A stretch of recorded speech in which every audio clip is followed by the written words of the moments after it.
Richborough Castle contains the ruins of a Roman Saxon shore fort, collectively known as Richborough Fort or Richborough Roman Fort. It's situated in Richborough near Sandwich, Kent, in the United Kingdom.Rutupiae. Portus Ritupis was founded by the Romans after their invasion of Britain in AD 43.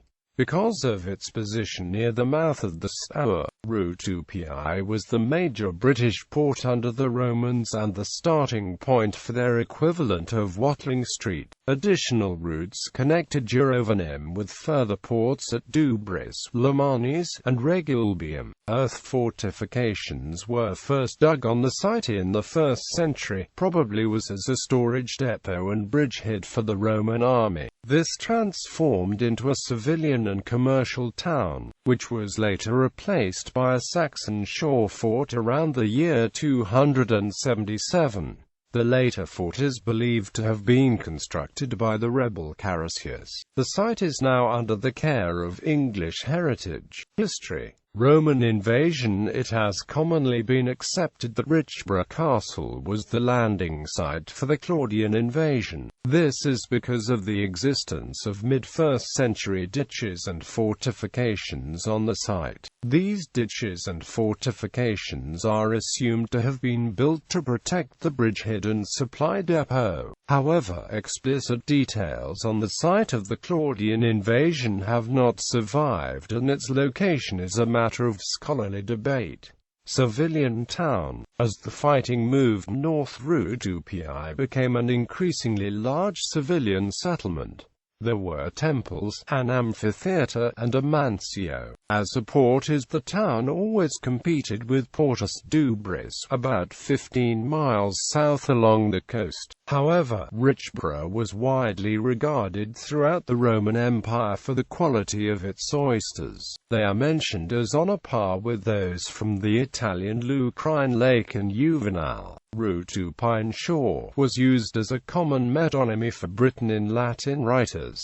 Triumphal Arch. A major quadriphronze Triumphal Arch was erected straddling Watling Street, the main road from Richborough to London. Its position and size suggest it may have been built to celebrate the final conquest of Britain after Agricola's victory at Mons Graupius.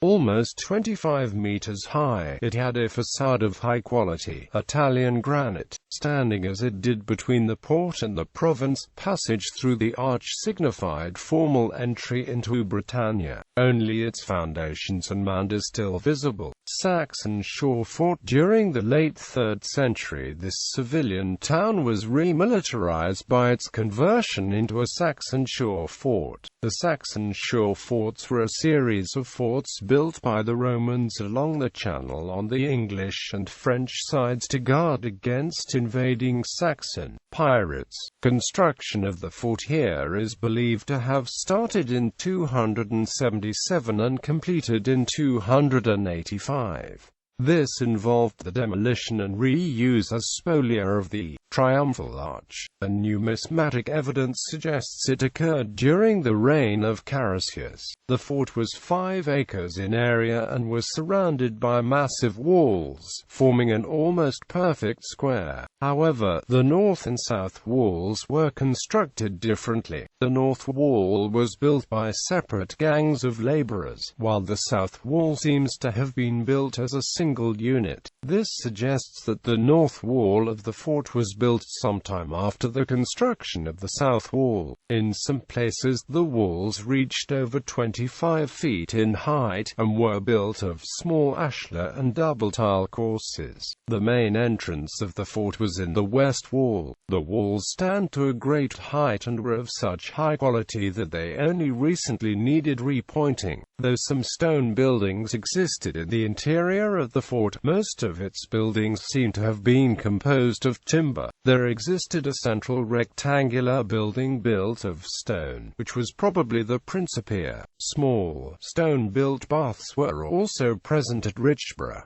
Church at Richborough. There exists an unexplained structure at Richborough that is believed to be a font.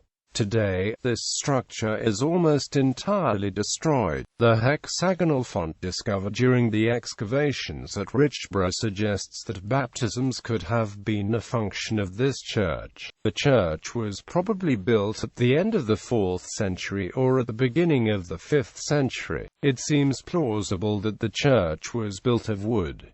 Roman withdrawal. During the decline of the Roman Empire, Richborough was eventually abandoned by the Romans, and after this, the site was occupied by a Saxon religious settlement. Excavations. Recent excavations carried out in late 2008 of a 90 meters section of Roman wall uncovered the original Roman coastline along with the remains of a medieval dock. The discovery and excavation of the beach itself has pinpointed its geographical relationship to the site's earthworks, proving that the earthworks were a beachhead defense, protecting around 700 meters of coast. The site is now 2.5 miles inland from the current coastline.